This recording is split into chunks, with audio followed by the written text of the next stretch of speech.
제목? 하고 싶은 일이 있었는데요. 없었습니다. 어느덧 3개월 만의 기록이다. 대기업 퇴사 별거던데요를 마지막으로 퇴사 기록을 한 번도 남기지 못했다.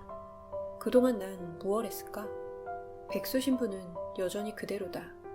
이 기록의 첫 번째 글에 썼듯이 아무 계획 없이 오랜 시간 쉬고 싶었기에 그 본분에 참 충실히도 임했다. 그렇게 쉰 지 6개월이 다 되어간다. 그렇게 쉬면서 나는 정말 무얼 했을까? 나의 쉼에도 목표는 있었다. 비워내고 또 비워내면서 나만의 색 찾기. 무색무취로 물들어 있던 내 삶에 선명한 나만의 색 하나를 꼭 찾고 싶었다. 아무 계획 없이 퇴사를 하고 백수가 된 이유가 그러한 답을 찾기 위한 여정에 맞닿아 있었던 것이다. 그리고 6개월이 지난 지금 그 여정을 한번 돌아볼 때가 됐다. 이 사진은 퇴사를 결심하기 전에 썼던 메모다. 팀장님께 퇴사를 말씀드리기 몇 주 전부터 마음이 하루에도 수십 번을 오락가락 하던 차에 인터넷을 뒤지다가 이 3가지 질문을 만났다. 출처는 정확하게 기억나지 않지만 별거 없어 보이는 저 질문들이 내게 큰 힘이 됐다. 최악의 상황이 생각보다 최악이 아님을, 손실을 복구하기 위해 밟을 수 있는 단계는 생각보다 다양함을, 생활의 안정을 위해서는 작은 것부터 실천해 나가면 그 또한 어렵지 않게 가능하다는 것을 깨달았다. 그리고 가장 큰 깨달음은 마지막에 적어놓은 글귀였다. 이곳에 있는 시간이 아깝다는 생각, 더 이상 회사도 나도 속일 수 없다는 생각. 이 메모를 쓴 다음날 나는 팀장님께 퇴사를 말씀드렸다. 당시 많은 사람들이 내게 용기가 대단하다고 말해줬지만 나는 용기를 내느냐 못 내느냐의 문제보다 내가 나를 지탱해낼 수 있을까에 대한 확신의 문제가 가장 컸다. 쉬는 거야 얼마든지 쉴 수 있지만 내가 하고 싶은 일을 영영 찾지 못하면 어쩌지? 이것에 대한 불안함이 하루에도 수십 번씩 나를 덮쳤다. 분명 사회생활을 시작하면서 하고 싶은 일이 있었을 테고 나름 꿈을 쫓아 여기까지 온 것일 텐데 7년의 회사 생활을 끝내고 돌아보니 내가 정말 하고 싶은 게 뭐였는지 몽땅 잃어버린 것만 같은 기분이었다. 쉰다고 과연 답을 찾을 수 있을까? 이렇게 쉬어도 되는 걸까? 비워내면 그래도 조금씩 무언가를 채워나갈 힘이 생긴다던데 그런 순간이 정말 나에게도 올까? 쉬면서도 이런 생각들로 머릿속을 자주 어지럽혔더랬다. 그런데 그런 순간이 정말로 찾아왔다. 결코 드라마틱하지는 않았다. 서서히 그냥 뭔가를 하고 싶다는 욕망이 내 안에서 조금씩 꿈틀대기 시작했다. 물론 그게 취업은 아니었다. 그렇게 뭐라도 해보자는 마음으로 책상을 정리하는데 저 메모가 눈에 띄었다. 그림 그리고 글 쓰며 콘텐츠 에디터, 마케터로서의 방향 다잡기. 나는 퇴사 전부터 이런 욕망을 갖고 있었구나. 역시 내가 걸어가고 싶은 방향은 틀림없이 이쪽이구나. 원래부터 품고 있었던 마음이면서 나는 대단한 사실이라도 알게 된 사람인 양 갑자기 들뜨기 시작했다. 어떻게 방향을 잡아나가야 할지에 대해서는 큰 고민을 하지 않았다. 어쩌면 이미 예전부터 조금씩 방향을 그려나가고 있었는지도 모른다. 명확한 목표는 단 하나였다. 나만의 컨텐츠를 만들어보자. 그토록 바라던 나만의 색깔, 나만의 이야기를 나만의 방식으로 풀어나가는 데 초점을 맞췄다. 부족한 실력이지만 블로그와 브런치에 글을 쓰고 인스타그램에 내 이야기를 담은 그림도 그렸다. 하고 싶은 일이 끝까지 생기지 않을까봐 조마조마했던 마음이 우스워질 정도로 몰두했다. 그 모습은 현재 진행형이다.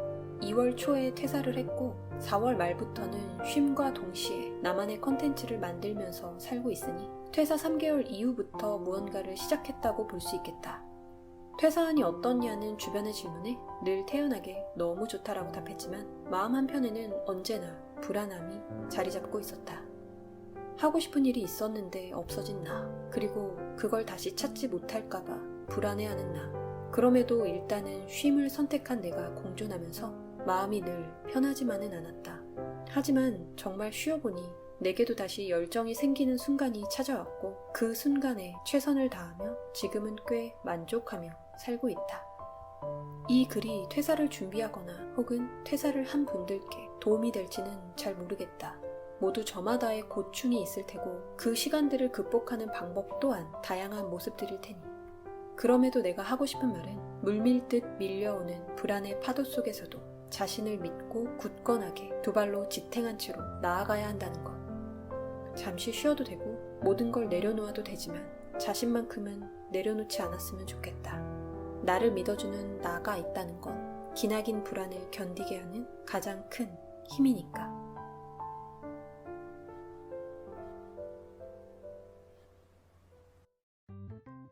권예 작가님께서는 어릴 때부터 꾸준히 그림을 접해오셨다고 해요.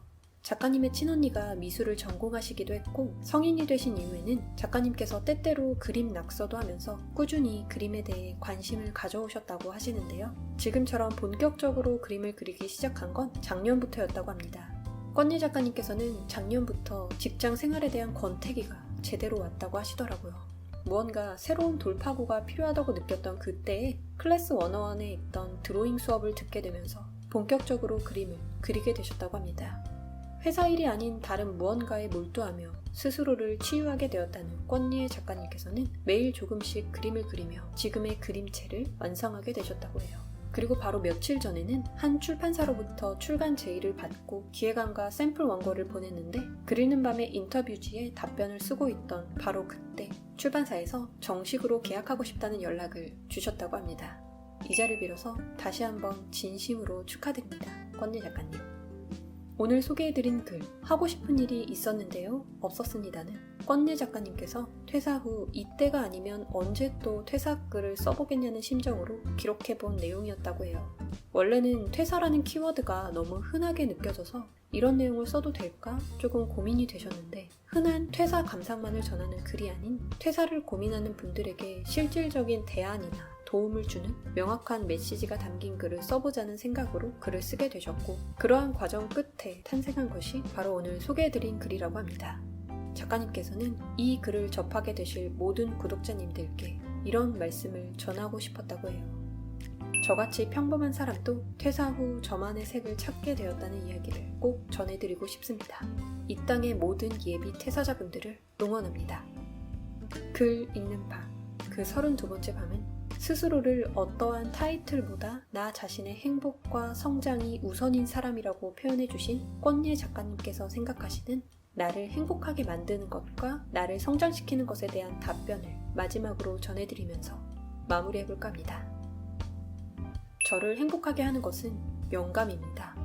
불현듯 떠오르는 영감을 정신없이 노트에 써내려간 뒤 거기서 어떤 메시지를 뽑아낼 것인지 그리고 그것을 어떻게 독자분들께 알릴지 고민하는 모든 과정이 정말 행복합니다.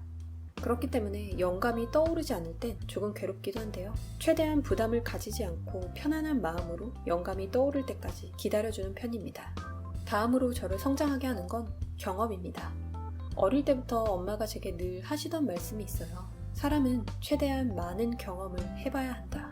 놀아도 큰 물에서 놀아라. 모든 기회가 왔을 때는 부딪혀라 등등 경험하는 것에 대해 정말 중요하게 생각하셔서 저는 지금까지 여러 경험을 하면서 살아왔어요. 그 덕분인지 인스타툰에서 이야기할 수 있는 이야깃거리도 정말 많아요. 게다가 요즘은 시간이 많아서 책을 통해 다양한 세상들을 경험하고 있습니다. 그런데 이렇게 써놓고 보니까 그냥 살아가는 것 자체가 저를 성장시킨다고 봐야 할 것 같네요. 이처럼 다양한 자극에 직접 몸을 담가보기도 하고 부딪혀가면서 얻는 경험들이 제게는 가장 값진 성장의 요소라고 생각합니다.